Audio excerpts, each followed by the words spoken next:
오늘 말씀은 역대상 21장 18절부터 22장 1절까지입니다. 여호와의 천사가 갓에게 명령하여 다윗에게 이르시기를 다윗은 올라가서 여부스 사람 오르난의 타작마당에서 여호와를 위하여 제단을 쌓으라 하신지라. 이에 갓이 여호와의 이름으로 이른 말씀대로 다윗이 올라가니라. 그때 오르난이 위를 타작하다가 돌이켜 천사를 보고 오르난이 4명의 아들과 함께 숨었더니 다윗이 오르난에게 나아가매 오르난이 내다보다가 다윗을 보고 타작마당에서 나와 얼굴을 땅에 대고 다윗에게 절하매 다윗이 오르난에게 이르되 이 타작하는 곳을 내게 넘기라. 너는 상당한 값으로 내게 넘기라. 내가 여호와를 위하여 여기 한 제단을 쌓으리니 그리하면 전염병이 백성 중에서 그치리라 하니 오르난이 다윗에게 말하되 왕은 취하소서. 내 주 왕께서 좋게 여기시는 대로 행하소서. 보소서 내가 이것들을 드리나이다. 소들은 번제물로 곡식 떠는 기계는 화목으로 밀은 소제물로 삼으시기 위하여 다 드리나이다 하는지라. 다윗 왕이 오르난에게 이르되 그렇지 아니하다. 내가 반드시 상당한 값으로 사리라. 내가 여호와께 드리려고 내 물건을 빼앗지 아니하겠고 값없이는 번제를 드리지도 아니하리라 하니라. 그리하여 다윗은 그 터 값으로 금 600세겔을 달아 오르난에게 주고 다윗이 거기서 여호와를 위하여 제단을 쌓고 번제와 화목제를 드려 여호와께 아뢰었더니 여호와께서 하늘에서부터 번제단 위에 불을 내려 응답하시고 여호와께서 천사를 명령하심에 그가 칼을 칼집에 꽂았더라.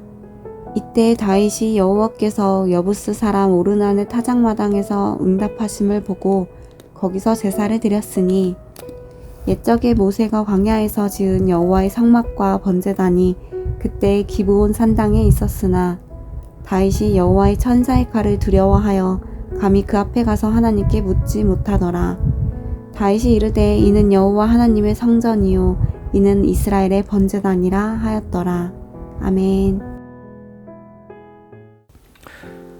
다윗은 인구를 계수하였습니다. 당연히 할 수 있는 국가 활동이었지만 성경은 그것이 사탄의 계략에 빠진 것으로 묘사합니다. 왜냐하면 인구를 계수한다는 것은 우리나라가 얼마나 강성한지, 주변 국가들을 우리의 힘으로 이길 수 있을지 이런 것을 가늠하는 척도이기 때문입니다. 하나님께서 세우신 이스라엘의 왕은 스스로의 힘을 의지해서는 안 됩니다. 하지만 사탄은 다윗의 마음을 흔들었습니다. 네가 얼마나 강한지, 너의 나라가 얼마나 대단한지 한번 세어보아라. 다윗은 유혹에 넘어가 이스라엘의 군사를 계수하며 스스로 만족하고자 했습니다. 이에 대해 하나님은 전염병을 보내어 그의 죄를 벌하셨습니다. 그리고 하나님이 전염병을 끝내시는 시점이 오늘 본문의 시작입니다. 하나님께서는 갓 선지자를 통해 다윗에게 말씀하십니다. 오르난이라는 사람의 타작마당에서 하나님께 제사를 드리라고요. 그리고 전염병을 내리던 하나님의 사자는 오르난의 타작마당에 지금 서 있습니다.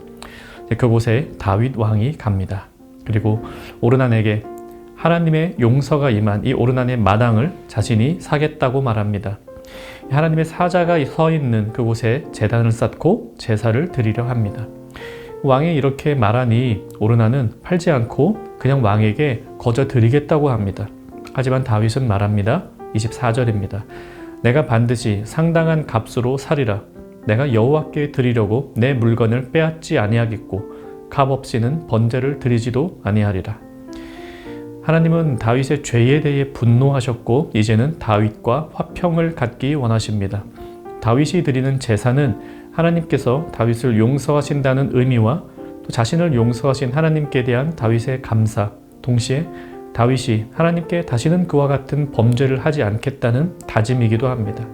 하나님은 다윗의 이런 제사를 받으셨습니다.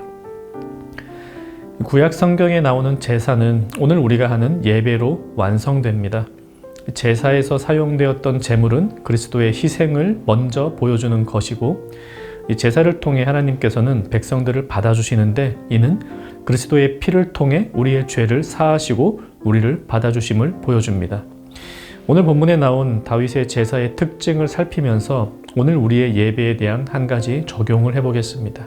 예배에는 대가가 따릅니다. 다윗은 오르난의 타작마당을 사겠다고 하면서 이렇게 말합니다. 세번역 성경 24절 읽어드립니다. 내가 반드시 충분한 값을 내고 사겠소. 그리고 주님께 드릴 것인데 내가 값을 내지도 않고 그대의 물건을 그냥 가져가는 일은 하지 않겠소. 또 거저 얻은 것으로 번제를 드리지도 않겠소.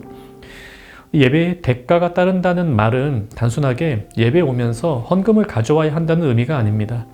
예배를 통해서 우리가 얻는 기쁨은 하나님께 가까이 나아가는 것인데 이를 위해 그리스도께서 대가를 치르셨다는 사실입니다. 공짜가 아닙니다. 우리가 예배에서 하나님의 이름을 부르고 그분께 기도하며 그분의 말씀과 축복을 받는 것은 그리스도께서 우리를 위하여 희생당하셨기 때문에 가능해졌습니다. 그런 점에서 예배에는 대가가 따릅니다. 또한 예배에 대가가 따른다는 말에는 우리에게도 희생이 필요하다는 의미로 적용할 수 있습니다. 이 땅을 살면서 우리는 예배를 위해 시간과 에너지를 소비해야 합니다. 이것이 어떤 이들에게는 당연하고 감사한 일이겠지만 어떤 이들에게는 굉장한 희생을 요하는 일이기도 합니다. 그 시간에 돈을 벌면 그게 얼만데, 그 시간에 공부를 하면 영어 단어 몇 개를 더 외울 텐데, 그 시간에 TV를 보면 얼마나 재밌는데, 그 시간에 잠을 자면 피곤이 싹 풀릴 텐데, 예배에 오기 위해서는 대가를 치러야 합니다. 그것이 대가라고 느껴지지 않을 만큼 믿음이 성숙했다면 감사할 일입니다. 하지만 그 전까지 모든 예배자들은 자기와의 싸움을 해야 합니다. 다윗 입장에서 오르난의 타작마당을 사는 일은 어려운 일 아니었습니다. 마찬가지로 어떤 이들에게 예배에 오기 위해 시간과 에너지를 들이는 일 전혀 어려운 일이 아닙니다. 하지만 어떤 이들은 오르난의 타작마당을 살려면 경제적으로 크게 어려움을 겪었을 겁니다.